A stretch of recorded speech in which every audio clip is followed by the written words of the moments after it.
Bigger পলিটিক্সের জায়গা থেকে যদি দেখা যায় এবং রাজনৈতিক জোট হিসেবে এটাকে আবির্ভূত করা যায় তাহলে এটা আমাদের জন্য ভালো হবে এবং এটা বাংলাদেশের জন্য একটা আশা আকাঙ্ক্ষার প্রতীক হিসেবে তৃতীয় জোট হিসেবে আবির্ভাব ঘটবে। আমরা তো সবসময় যেটা চেয়েছি যে দ্বিদলীয় বৃত্তের বাইরে একটা নতুন বলয় হোক, এটারই অংশ হিসেবে আমাদের এই চেষ্টা এবং আলোচনার একটা অগ্রগতি আছে। হয়তো শীঘ্রই আমরা এটার একটা আনুষ্ঠানিক ঘোষণা দেখতে পাবো অল্প দু একদিনের মধ্যেই।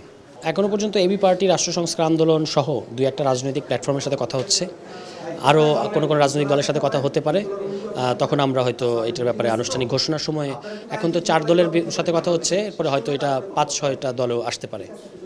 যদি তার মানে হচ্ছে নির্বাচন যেটা হবে সেই নির্বাচনে কি আগে আমরা একসাথে হয়ে তারপর হচ্ছে নির্বাচনের সময়ে, নির্বাচনটা আরও ঘনিয়ে আসলে তখন আমরা এটার বিষয়ে সিদ্ধান্ত নেব যে এটা কোন ফরম্যাটে আমরা ইলেকশনে যাব না যাব, সেটা আমরা তখন পরবর্তীতে সিদ্ধান্ত নেব। আর হ্যাঁ, উপদেষ্টা পরিষদেও একটা নাম তালিকা করা আছে, এটার হয়তো ঘোষণা আমরা দেখব অতি শীঘ্রই। কিন্তু আমাদের এখন যেহেতু নির্বাচন কেন্দ্রিক কর্মকাণ্ড চলছে, এই কারণে এটা হয়তো এরপরেই এই মনোনয়ন ঘোষণা করার পরে তারপর তাদের নাম আমরা প্রকাশ করব।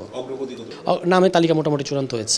এটা আমাদের গঠনতন্ত্র অনুযায়ী হবে এবং গঠনতন্ত্রের মধ্যে উপদেষ্টা পরিষদের কার্যাবলী, তাদের যে কি তারা করতে পারবে, তাদের এখতিয়ার কতটুকু, এটা সেখানে উল্লেখ করা থাকবে এবং এটা আমরা আশা করি যে সংবাদ সম্মেলন করেই সবাইকে জানাতে পারবো।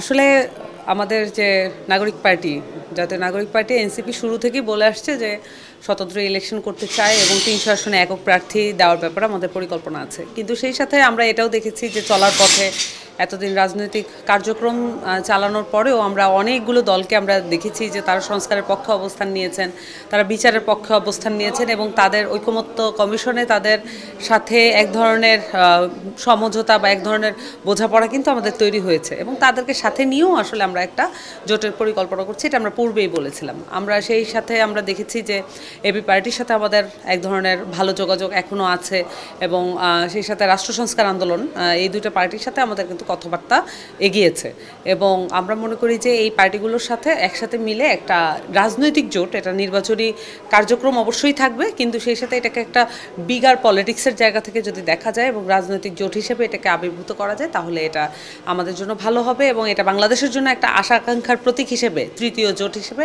আবির্ভাব ঘটবে। সো এখন পর্যন্ত এবি পার্টি রাষ্ট্র সংস্কার আন্দোলনের সাথে এবং বাংলাদেশের সাথে, যেহেতু ওরা পার্টি হয়নি এখনও, প্ল্যাটফর্ম হিসেবে আছে, কিন্তু পার্টি হিসেবে রাষ্ট্র সংস্কার আন্দোলন এবি পার্টির সাথে আমাদের কথাবার্তা চলমান আছে। হ্যাঁ, আমার কাছে মনে হয় যে সংস্কারের জায়গা থেকে আরও কিছু পার্টি আছে যারা তরুণদের দল এবং তারা হয়তো সংস্কারের জায়গা থেকে আপোষটা করেনি এবং সেই জায়গা থেকে আমরা গণ অধিকার পরিষদকেও মনে করি যে আমাদের সাথে আমরা রাখতে চাই। আমরা সেই জায়গা থেকে কথাবার্তা বলছি এবং সেই সাথে জেএসডির সাথেও আমাদের এক ধরনের কথাবার্তা হয়েছে এবং এইটা একটা টোটালটা মিলিয়ে একটা রাজনৈতিক পরিকল্পনার সংস্কার জোট হিসেবে আবির্ভাব করতে পারে। এটা শীঘ্রই আসবে নিশ্চয়ই ফর্মালি। আমরা এই জোটের যে কার্যক্রম বা নেক্সট যে পদক্ষেপ বা এটা কিভাবে আত্মপ্রকাশ করবে, এই সব কিছু আমরা খুব কম সময়ের মধ্যে, আশা করছি 1 বা 2 দিনের মধ্যে আমরা জানতে পারবো। সবাই বলছে আগামীকাল। এই বিষয়টা এখনো নিশ্চিত হয় নাই, নিশ্চয়ই আমরা জানিয়ে দেবো। একটু যদি বলো, উপদেষ্টা এটা সম্পূর্ণ তোমার সেক্টর, হ্যাঁ, তুমি এটার সাথে ছিলা, একটু হলেও যাতে মানে নিউজ তো সবাই বলতেছে উপদেষ্টা 10 জন উপদেষ্টা। আচ্ছা, আমি বলছি, প্রথমত আমাদের উপদেষ্টা পরিষদ এটা আমরা 51 সদস্য বিশিষ্ট করব, এরকম আমরা চিন্তা করেছি।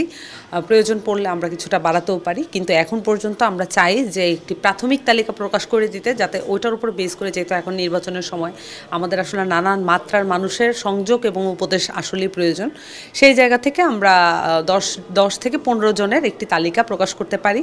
আমাদের একটা প্রাথমিক তালিকা তৈরি হয়েছে। সেই সাথে যারা এই যে গত কয়েকদিনের কার্যক্রমে আপনারা দেখেছেন নতুন প্রার্থীরা আমাদের সাথে যোগাযোগ করেছেন, এদের মধ্যে অনেকেই আছেন যারা একটি পার্টির উপদেষ্টা হওয়ার জন্য যোগ্যতা অর্জন আছে, তাদের এইসব অর্জন আছে।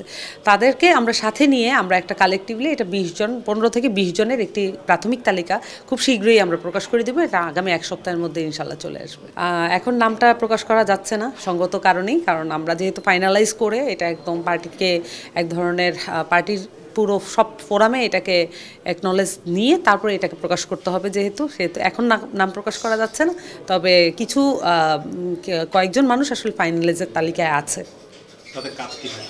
তাদের কাজ থাকবে, তাদের সেক্টর ভিত্তিক আমরা এটাকে নিচ্ছি। যেমন আগে শিক্ষকতা করেছেন বিভিন্ন বিশ্ববিদ্যালয়ে, এখন শিক্ষক আছেন, এবং সেই সাথে আগে মিলিটারিতে ছিলেন, আর্মি অফিসার ছিলেন সাবেক এরকম, অথবা যারা বিভিন্ন সময়ে প্রশাসনে কাজ করেছেন, বাংলাদেশ প্রশাসনে, যেহেতু সরকার এই বিষয়গুলো আসলে আমাদের বোঝার অনেক দরকার আছে, সেই জায়গা থেকে এক্স সচিব তারাও থাকতে পারেন।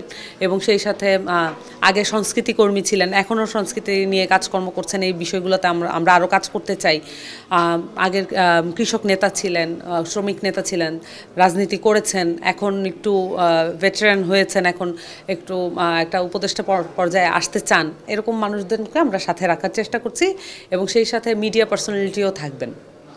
তারা তাদের সিদ্ধান্ত গ্রহণের পার্টিকুলার সিদ্ধান্ত গ্রহণের ক্ষমতা থাকবে না, এটা পার্টি ফোরামগতভাবেই থাকবে, কিন্তু তারা পার্টি এবং সেই সাথে আহ্বায়কের পরামর্শক হিসেবে তার পার্টিতে ফাংশন করবেন। এবং সেই সাথে পার্টির অন্যান্য যেই যারা আছেন, যারা ইলেকশন করা অন্যান্য কাজ যেভাবে করতে পারেন, তারাও সেই কাজগুলো করতে পারবেন। তাদের নিজস্ব টিওআর থাকবে, মানে আলাদা তাদের জব ডেসক্রিপশন থাকবে, তারা এই অনুযায়ী কাজ করতে পারবেন।